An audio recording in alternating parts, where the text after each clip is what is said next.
Do I know you? The question landed softly, but it cut deeper than anything louder ever could. The clink of crystal glasses faded, the low jazz dissolved into the background, and for a brief second, the entire $2,000 plate dining room felt like it was holding its breath.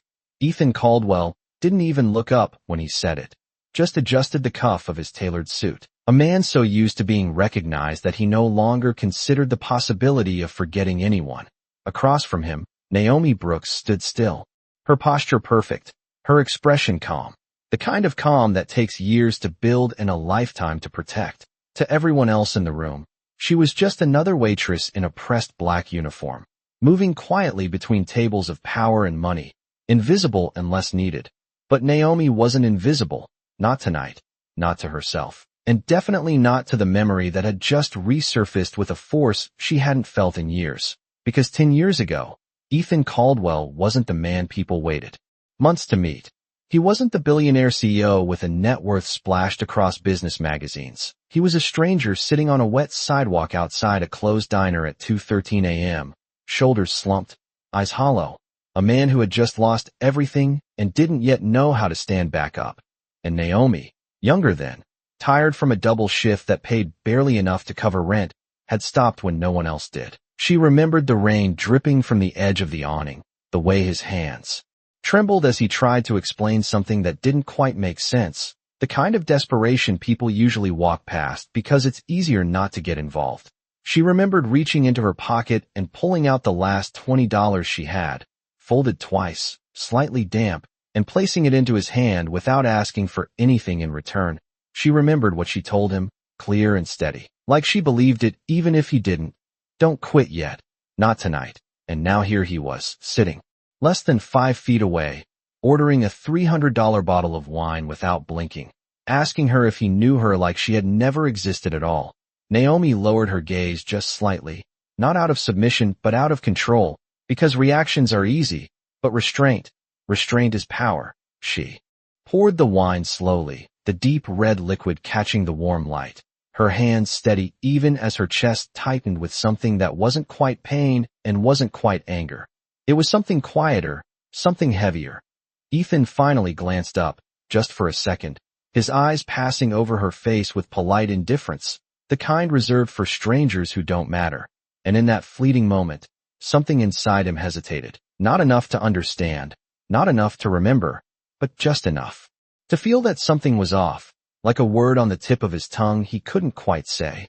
Naomi set the glass down gently in front of him and stepped back, her voice calm, almost neutral. Enjoy your evening, sir. But as she turned away, just slightly, just enough that he wouldn't fully see her expression, she added, barely above a whisper, some people forget the moment that made them. And this time, Ethan didn't move. His hand froze midair, the room still glowing around him, but inside his mind, something cracked open, faint, distant, and dangerously close to the truth. The room did not move, but something inside Ethan Caldwell did, subtle and unsettling, like a memory brushing past him without permission. He stared at the glass of wine in his hand as if the answer might be hiding in the reflection, his pulse slowing, then rising again, because that sentence, that exact tone, it felt familiar in a way he could not explain. Across the room, Naomi continued her shift, stepping between tables, adjusting plates, responding to quiet requests, her movements smooth and practiced, but her awareness never left him, not even for a second. She had seen that look before, the hesitation, the almost recognition, the moment right before the past knocks on the door. But she also knew something else. Recognition is not the same as remembrance, and remembrance does not always lead to understanding. Ethan leaned back slightly in his chair, his conversation with the investors fading into background noise as fragments began to surface. Not clear images, just sensations. Rain against concrete, the smell of something warm, a voice that did not belong to the world he lives in now. He frowned, trying to catch it, but it slipped like water through his fingers. Are you all right? One of the men across from him asked. Noticing the shift, Ethan forced a small nod, the kind he had perfected in boardrooms and negotiations, the kind that hides everything. Just tired, he said, But even he did not believe it, because this was not fatigue. This was something older, something unfinished. Naomi returned to his table with quiet precision, placing a small dish down beside him, her expression unchanged, her eyes focused on the work, not the man. Ethan looked at her again, this time longer, studying the shape of her face, the steadiness in her posture, the way she carried herself like someone who had nothing to prove. There was no fear there, no need to impress, and that alone made her different from almost everyone else in the room. "Have we met before?" he asked, the question coming out slower this time, less certain, more searching. Naomi paused just briefly, not long enough for anyone else to notice, but long enough for the moment to register. She could have answered in 100 different ways, could have given him the truth wrapped in detail, could have handed him back his own past like a receipt he forgot to keep. Instead, she chose something else. "People meet a lot of faces," she said calmly, her voice even, "but not all of them stay." Ethan felt that, deeper than he expected, like a quiet accusation he could not argue with. His mind pushed harder now, chasing the fragments, the feeling of sitting somewhere cold, of being seen when he did not deserve it, of hearing words that did not match the person he thought he was. Back then, he set the glass down slowly, his fingers tightening just slightly against the table, because the more he tried to remember, the more it became clear that this was not just a random encounter. This mattered. Across the room, Naomi walked away again, her steps measured, her breathing steady, but inside, she felt the shift too. Not hope, not expectation, just the quiet acknowledgement that the past had finally caught up, whether he was ready for it or not. And as Ethan sat there, surrounded by wealth, success, and everything he had built, one question began to rise above all the others, heavier, sharper, and impossible to ignore. Not who is she, but what did I forget to become? The question did not leave him alone. It stayed there, quiet but persistent, echoing beneath the surface of every word spoken at the table, until Ethan Caldwell finally stopped pretending to listen. The investors were still talking numbers, percentages, projections that once would have held his full attention, but now their voices felt distant, like a conversation happening in another room, because something else had taken its place. Something heavier, something unfinished. He leaned forward slightly, his eyes scanning the room again, searching for her, not with curiosity anymore, but with urgency. Naomi was near the far end now, pouring water for another table, her movements unchanged, her presence steady, as if nothing about this night had shifted for her at all. But for Ethan, everything had. And then it came back, not fully, not clearly, but enough. A flicker, a streetlight cutting through rain, the cold sting of water soaking through his clothes, the weight of failure pressing down on his chest like something physical. He closed his eyes for half a second, and this time the memory did not slip away. It held. He saw himself, younger, thinner, sitting on a cracked sidewalk outside a closed diner, staring at nothing because there was nothing left to look at. He remembered the silence of that night, the kind that makes you question every decision that brought you there. And then, a pair of footsteps stopping, not rushing past, not hesitating, just stopping. He opened his eyes slowly, back in the present, his breath catching just slightly, because now the feeling was stronger, clearer, and impossible to ignore. He pushed his chair back just enough to stand, ignoring the confused looks from the men around him, because whatever deal was on that table no longer mattered in the way it had 10 minutes ago. This was something else. This was personal. He walked, not quickly, but with intention, weaving through the tables until he was only a few feet away from her. Naomi sensed him before he spoke, not by sound, but by presence, the same way she had sensed something shifting earlier. She turned calmly, meeting his gaze without surprise, without expectation, and for the first time, Ethan looked at her without the filter of status or assumption, really looked, searching for the answer that had been right in front of him all night. "That night," he said slowly, his voice quieter now, stripped of the confidence he usually carried. "It was raining, wasn't it?" Naomi did not answer immediately, but something in her eyes softened, not with emotion, but with recognition of the moment he had finally reached. The past had caught up, and this time, he could not turn away. The room continued around them, unaware, unchanged, but between them, time folded in on itself, The distance between who he was and who he had become narrowing with every second. And as Ethan stood there, closer than ever to the truth, one realization began to settle in, not as a thought, but as a weight, that whatever he was about to remember, it was going to change the way he saw everything, including himself. The word hung between them, simple and quiet, but heavy enough to bend time. And for a moment Ethan Caldwell did not move, did not breathe, because the memory was no longer distant now. It was here, vivid, undeniable, pressing forward with a clarity that made his chest tighten. The rain had not just been falling that night.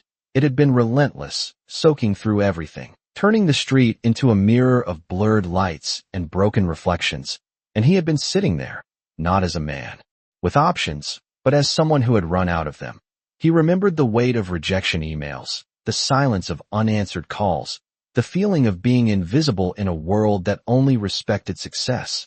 And then, her voice, calm and steady, cutting through the noise of the storm without trying to overpower it.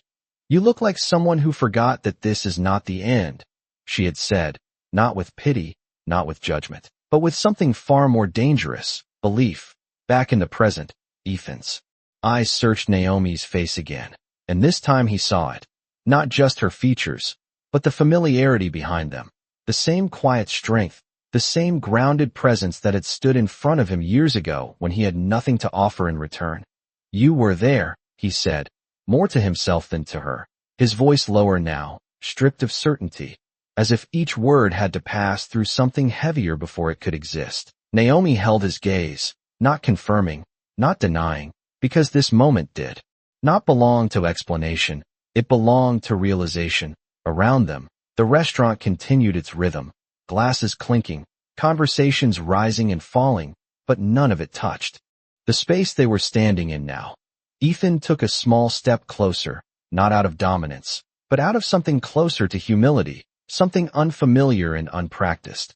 "I remember the money," he continued slowly, his brow tightening as the details sharpened. $20, folded twice, and then a pause, longer this time, because what came next was not just memory, it was meaning. "But I did not remember the person who gave it to me." The admission settled between them, quiet but undeniable, and for the first time that night, Ethan felt the full weight of what that meant, not just that he had forgotten, but that he had become someone capable of forgetting. Naomi exhaled softly, not in frustration, not in relief, but in acceptance of something she had already made peace with long before this moment ever happened. "It was never about the money," she said gently, her voice even, steady. "It was about what you did after." Ethan looked at her, really looked, and this time, there was no distance left, no illusion of control, just a man standing in front of the person who had seen him at his lowest point and still chose to believe he could become more. And as that realization settled in, something shifted inside him again, deeper this time, not just memory returning, but perspective changing, because the success he had built, the power he carried, all of it suddenly felt incomplete, like a story that had skipped a chapter it was never meant to forget.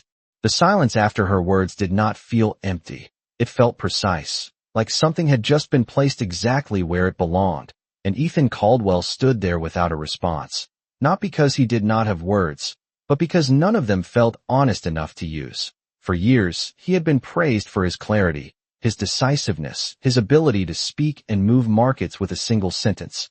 But now, standing in front of Naomi, all of that seemed distant, almost irrelevant. He glanced around the room briefly, the polished marble floors, the soft amber lighting, the quiet confidence of people who had never questioned their place in the world, and for the first time in a long time, it all felt unfamiliar, not wrong, just incomplete. He turned back to her, his voice quieter now, more grounded. "I built everything from that moment," he said, not as a statement of pride, but as a realization forming in real time. Every decision, every risk, every long night, it all started there. Naomi listened without interruption, her expression unchanged, because she was not here for his explanation. She was here for the truth behind it. Ethan continued, slower now, as if each word had to pass through a filter he had never used before. "But somewhere along the way, I stopped thinking about how it started. The admission lingered, not dramatic, not forced, just real." Naomi tilted her head slightly, her gaze steady. That happens, she said simply, not with judgment, but with understanding that felt deeper than sympathy. People remember the climb, but forget who helped them take the first step.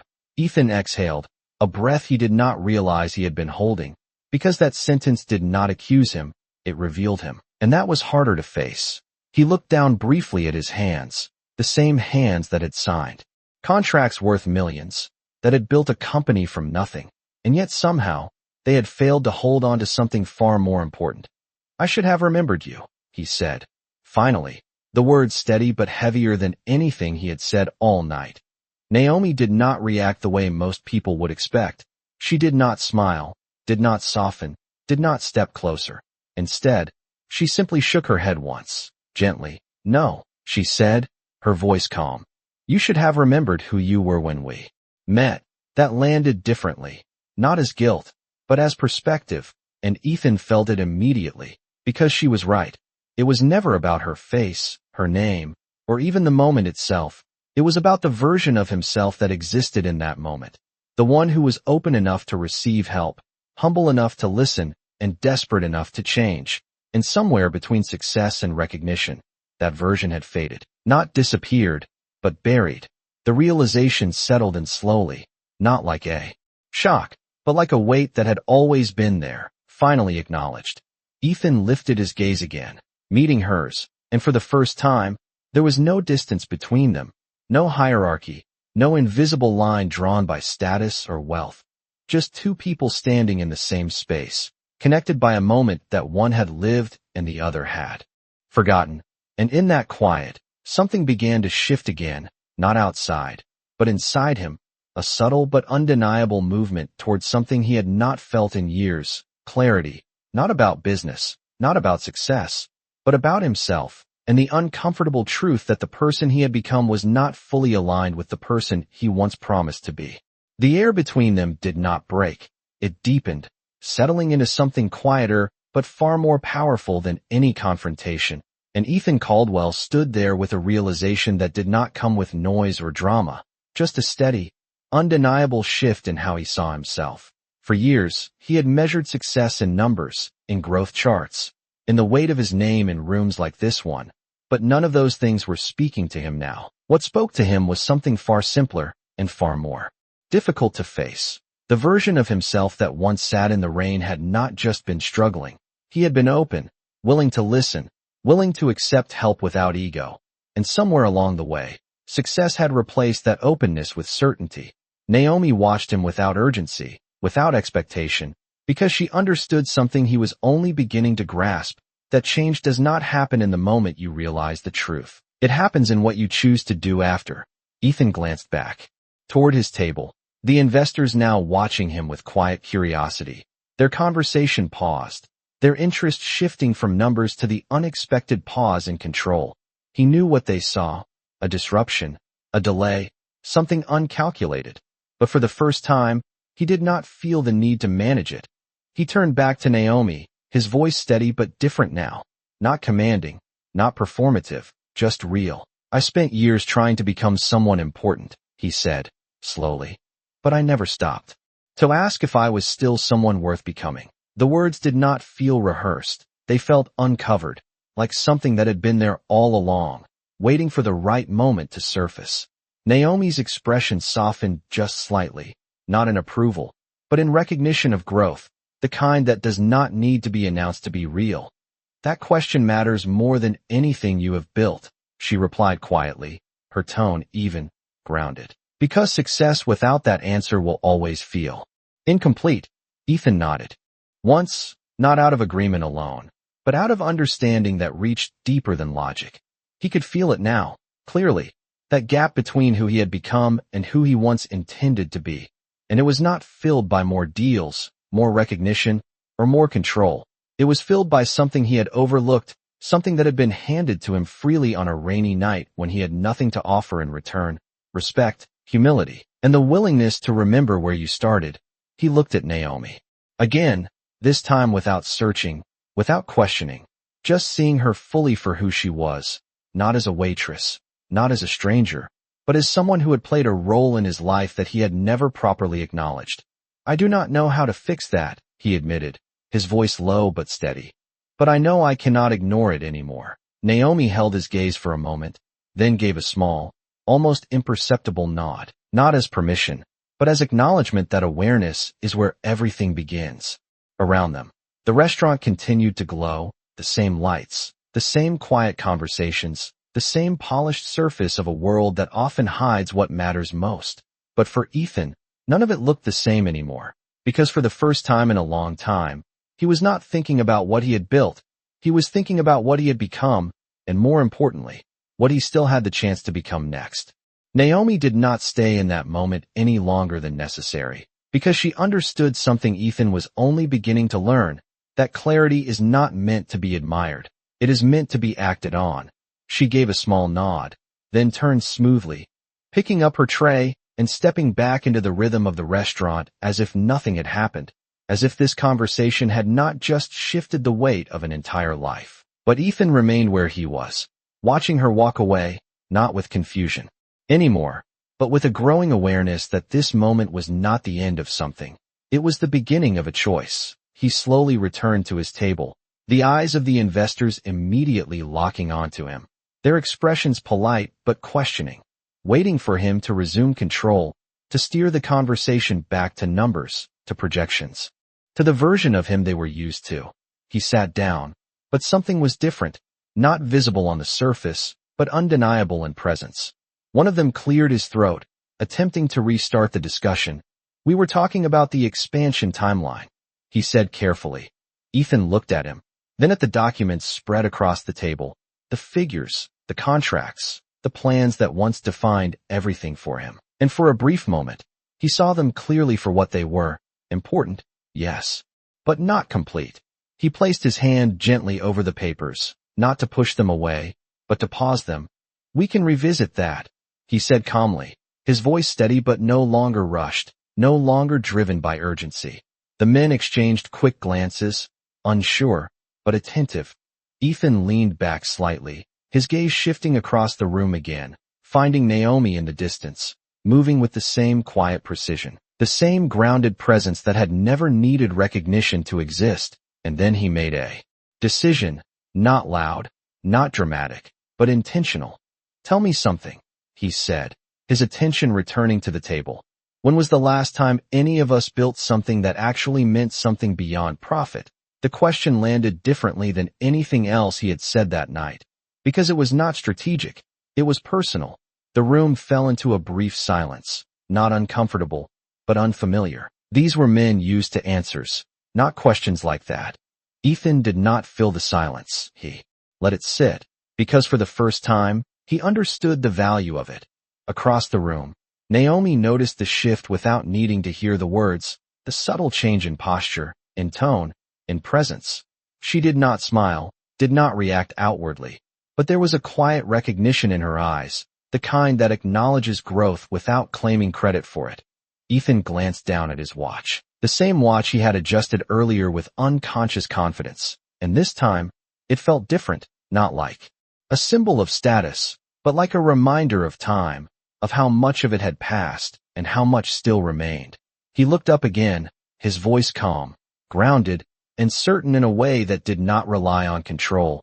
"Let us take a step back," he said, not as a command, but as an invitation, because I think we have been measuring the wrong things. And as the conversation slowly shifted, not away from business, but toward something deeper, something more aligned with purpose, Ethan felt it clearly, that the moment he almost missed, the moment he almost dismissed, had just changed the direction of everything that came next, not because it forced him to, but because it reminded him that he still had a choice in who he was becoming. The conversation at the table did not return to what it was before. It could not, because something had shifted beneath the surface, something subtle but permanent, and Ethan Caldwell could feel it in every word now spoken, in every response that followed his question. The men across from him adjusted in their seats, their usual confidence slightly tempered, not because they lacked answers, but because they were not used to being asked the kind of question that required reflection instead of calculation. One of them finally spoke, carefully choosing his words, Meaning is subjective, he said, attempting to bring the discussion back into familiar territory. Results are measurable. Ethan nodded slowly, not dismissing the point, but no longer confined by it. That is true, he replied calmly. But measurable does not always mean meaningful.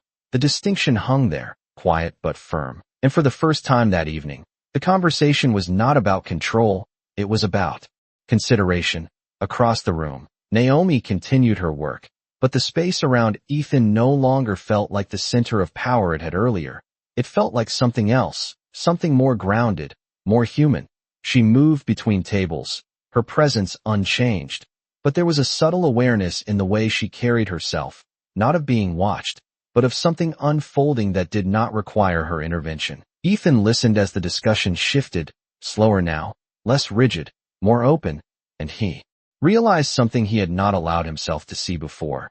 That leadership was not just about directing outcomes. It was about shaping the questions that defined them. He glanced toward Naomi again, not out of distraction, but out of recognition, because the clarity he was experiencing did not come from strategy. It came from a moment he had once overlooked. He leaned forward slightly, his hands no longer gripping the table, but resting calmly against it. What if we approached this differently? He said, his tone steady, not just asking what we can build, but who it serves and why it matters. This time, the silence that followed was not uncertainty. It was thought, the kind that does not rush to fill space, but allows it to exist. One by one, the men began to respond, not with immediate solutions, but with ideas that carried more weight than before, ideas that extended beyond profit margins into impact, into responsibility. And Ethan listened, truly listened, not as the dominant voice in the room, but as part of it. Across the room, Naomi paused briefly at a service station, her gaze lifting just slightly, observing the shift without needing to hear every word, because she understood the difference between noise and change. And this was change, not loud, not dramatic, but real. Ethan leaned back slightly, taking in the moment, not with satisfaction, but with awareness, because he knew this was only the beginning. That one conversation does not redefine a life, but it can redirect it. He looked down at the table once more, then back up, his expression calm, focused, but different, as if something essential had been restored.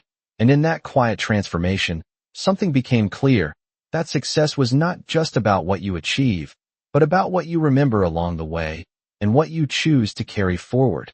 And for Ethan Caldwell, that choice had finally begun to take shape, not in grand gestures, but in the way he now saw the world, the people in it, and the responsibility that came with both. The night did not end with applause. It ended with something quieter, something far more rare, awareness that lingered long after the conversation slowed and the plates were cleared. Ethan Caldwell remained seated even as the others began to gather their things, their voices returning to familiar tones, but softer now, more reflective, as if something in the room had shifted beyond numbers and would not easily return to what it was before. He watched them leave one by one, nodding politely, shaking hands out of habit, but his mind was elsewhere, not on the deal, not on the outcome, but on the moment that had quietly rewritten the direction of his thinking. When the table finally cleared, he stood slowly, adjusting his jacket not out of instinct this time, but with intention, as if every movement now carried a different weight. His eyes moved across the room until they found her again. Naomi was near the back, stacking glasses, her focus steady, her presence unchanged, as if she had already moved past what had just happened. Ethan walked toward her, not as a man approaching someone beneath him, but as someone approaching a truth he had nearly missed. When he reached her, he did not rush to speak. He paused, allowing the moment to settle, understanding now that not every silence needs to be filled. Naomi glanced up, meeting his gaze, calm as ever.